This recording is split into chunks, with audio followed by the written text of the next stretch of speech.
Welcome back to CVi Connect, Saturdays with CVi Connect with Facebook Live. I am Stephanie, and I am happy to be here with you guys again today. Hopefully we can get some people to join us live. If not, I'll go over some of the questions that we had people submit to us beforehand. Most people are starting to get back to school if they haven't already. I know here in Michigan, we kind of get lucked out that we usually start after Labor Day. So a few of my fellow Michigan teachers are enjoying their last weekend of freedom before they get things going, or if they're anything like me, they are working all weekend to prepare for their students for the following week.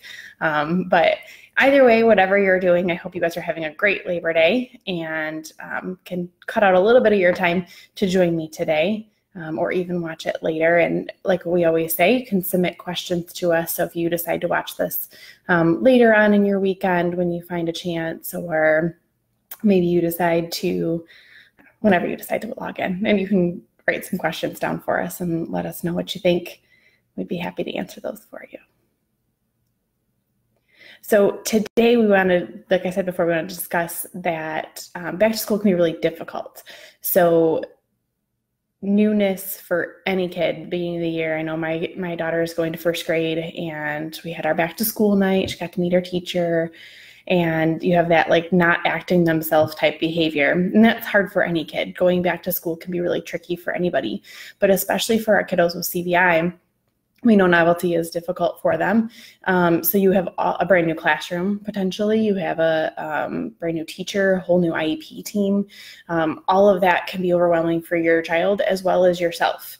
And so I just want to talk about a few things that I thought about to maybe hopefully help you get started throughout your school year.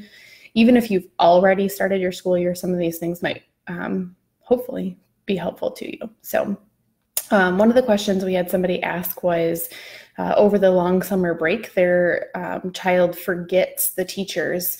And so they go back to school and, Miss Smith says, "Hey, Johnny," and their child has no idea who that is anymore. And so that can be really intimidating for any child with a vision loss at all, that need to feel like you're supposed to recognize somebody just by their sound of their voice isn't something that everyone is able to do. I couldn't do it.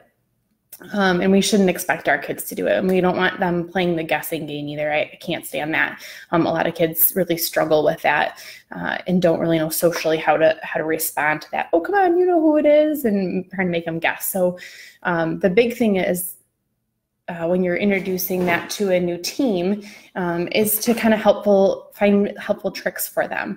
One thing that I've done with my students is I'll go around and take pictures of the different staff that they might be working with. If you haven't yet started your school year, you could do that preemptively and maybe go back at the back to school night, or just one of the first days of school, and just go in and be like, "My son's really struggling with this. I'm going to take everyone's picture." Some schools even have staff's pictures pulled up on the website, so you could use their staff website to pull up the pictures. Just make sure they're current. If they're pictures from 9 years ago and the teacher doesn't look like that anymore, that's not going to really be very helpful for you when you're going over those different things. Another thing that I know for kiddos that I work with, sometimes my hair is worn straight and sometimes it's curly, and you never know. Right now my hair is dark. Sometimes I wear it blonde. It's just what I do, I guess. So sometimes if I know a kid is struggling with that, I might do something so that child in particular can always point me out. So I might wear a red headband or a pink headband for that child. I actually have a red one. So when I know I'm working with a kid who struggles to identify who I am, I'll just keep it in my car and throw it on when I walk in the building. Then I know that that kid will then be able to recognize me. And I use that a lot when I go into my SXI building, just because that's the building that most of my kids with CVi have. But even if I'm going into a gen ed building and I know a kid struggles with that, and if that red headband is going to help them, then I'll throw it in. And I'm usually wearing black, so it goes with everything anyway.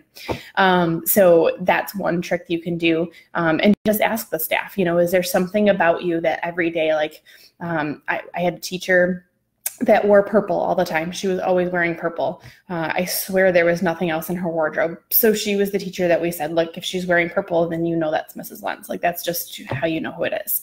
And so you find those things. And if they're, like I said, if there's somebody like me who's always changing it up, talk to them and say, like, what can we do to help my son or daughter identify who you are? What could be your salient feature, essentially? And maybe they could add something to maybe they're going to wear a pin on their shirt. Maybe they're going to wear a certain necklace, whatever it is that they leave at school so they don't forget it or anything. And it can always be added on when they're working with that child. Like if it's a speech therapist, they don't have to wear it all day. If they don't want to, they can just throw it on when they know they're working with that child.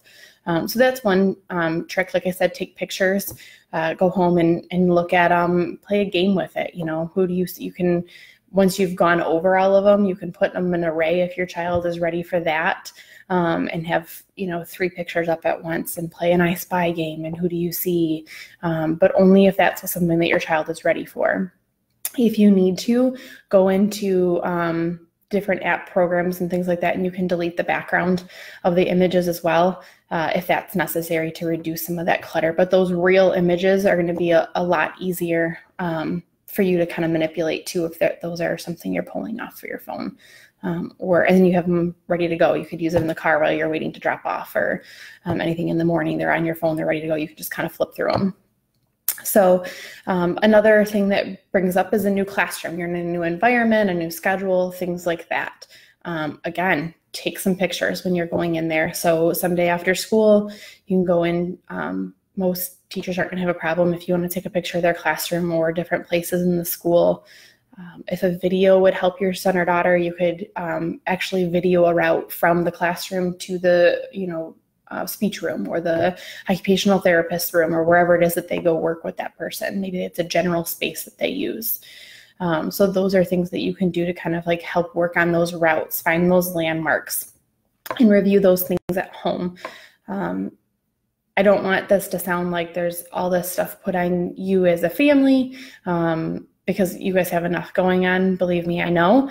But these are just some different ideas that if you want to try, you can. I know that as families, you guys are typically the big advocates and the fighters coming forward for your kids. Unfortunately, there isn't enough training in our teacher programs right now, and not everyone has that, but it seems like it's picking up. So I hope that that's true.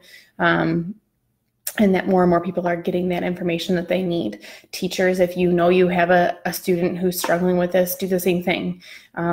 Review those during your unit. Find those landmarks for the students. Find those salient features on your teachers. Another things that teachers can do is one of our teachers in Traverse City, Michigan, started making contests out of it, and having different teachers wear black for a competition, and getting them involved, and their class would earn different things, pizza parties, food, whatever, that is motivating to them to get them to do those things. So I think it started off where they said, on Fridays, if you wore black, you got your name into a drawing, and then you were drawn for some kind of a prize.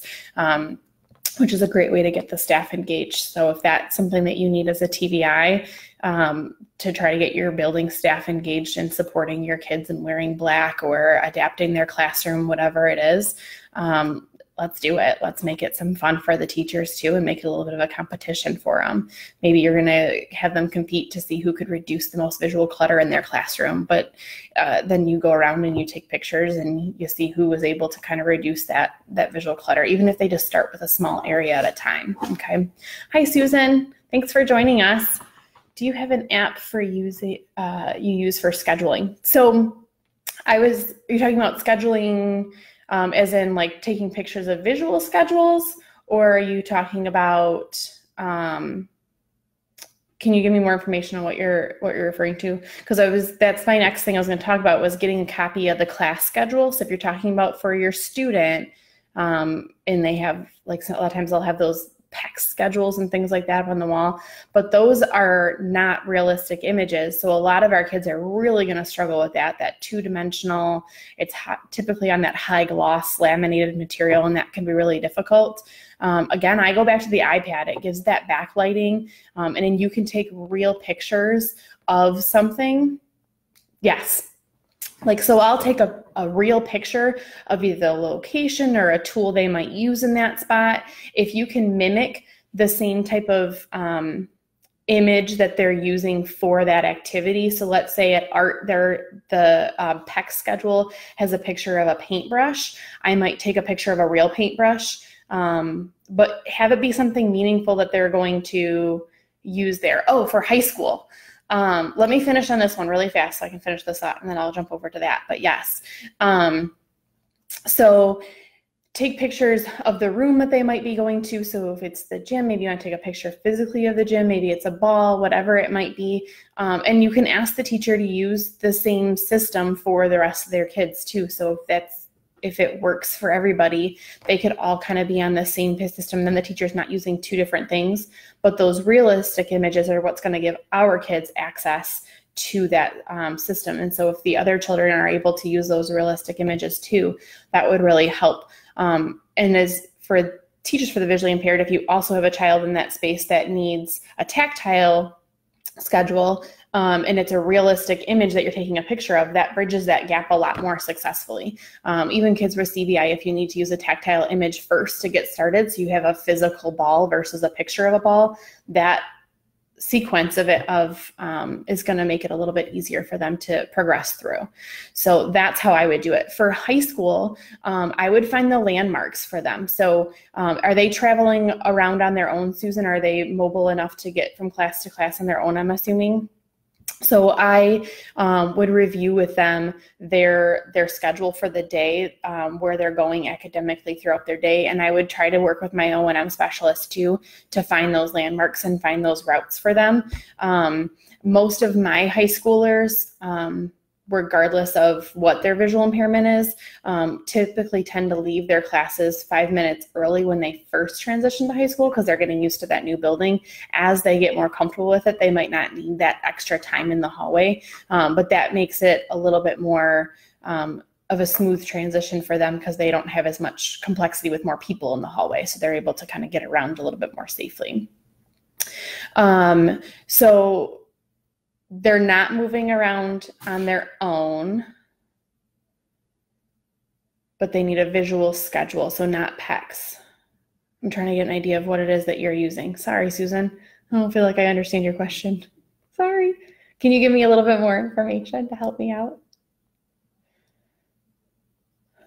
Hi, Jessica. I see you've joined us too. Welcome. It's good to see you. I miss you. I used to work with Jessica out in Kalamazoo. So while Susan's giving me a little bit more information, another thing that might be difficult for our kids is their new school supplies. So you've gone out, you've gotten this huge list from your teachers, and they need you to work on those different things, whether they're going to be classroom supplies or they're going to be individual supplies. Maybe you could take a picture of the ones that you are sending in so that your child gets familiar with what their pencil box looks like, what their folders look like. Maybe you color coordinate their different classes. So for high school, you have red is math and blue is science and green is, so it's easier to just grab from their locker or from their backpack to find those. If you know what the textbook looks like and you can coordinate, because some textbooks have those bright colors on the outside as well, you could match it up. So blue is Spanish because the blue book is, of Spanish is blue or whatever. And so you can align those so that the folder and the book match. I love to color coordinate things, so that makes my life a lot easier. So if that would help your student, you might want to try that too. Label things on the binding if they need the word actually outlined, or maybe they need a realistic image on the outside of the folder of the binder so they can actually see it, or on the cover of it so they know as a reminder which one that is for. That would work as well. A lot of schools are going electronically now. So if they don't need physical folders and they're just using Chromebooks or they're using iPads to do their work in class, remember that you can save those things on a Chromebook. You can save the folder itself on the desktop, so it's easier to find. Maybe you have it in a certain corner of the desktop, and so that helps locationally trying to find something, as well as using, like on your iPad, you could have a whole separate page that just has the class folders in it, and you can kind of make an icon for it on your iPad as well. So you can kind of separate those out. And then as a teacher for the visually impaired, use your low vision strategies with zooming in, just like you would for someone who had low vision. You might need to zoom into the folder. So teach them those shortcut commands on the iPad with triple clicking with 3 fingers, or using your zoom commands on whether you're using a Chromebook or a MacBook or whatever you're using, so they can zoom in and find the text that they need to reduce that visual clutter, and be able to access those things just like anybody else would in their classes. Okay. I hope you guys are finding these things helpful. Is there anything else that you're coming up with? Susan, I wish I understood what it was that you were looking for a little bit more. If I'm not quite answering your question, email me at stephanies@cviconnect.co. I can drop that here in the comment as well, so that you can have that, and then you and I can kind of connect one-on-one too, to see what else I can do to help you with that and brainstorm some ideas. I apologize if I misunderstood what it was that you were asking. So, yeah, I think the biggest thing for me to suggest to get started is taking a lot of pictures of those new things. Make a game out of it. Like I said, play I Spy, play, different games with depending on how many different things you can have in the array.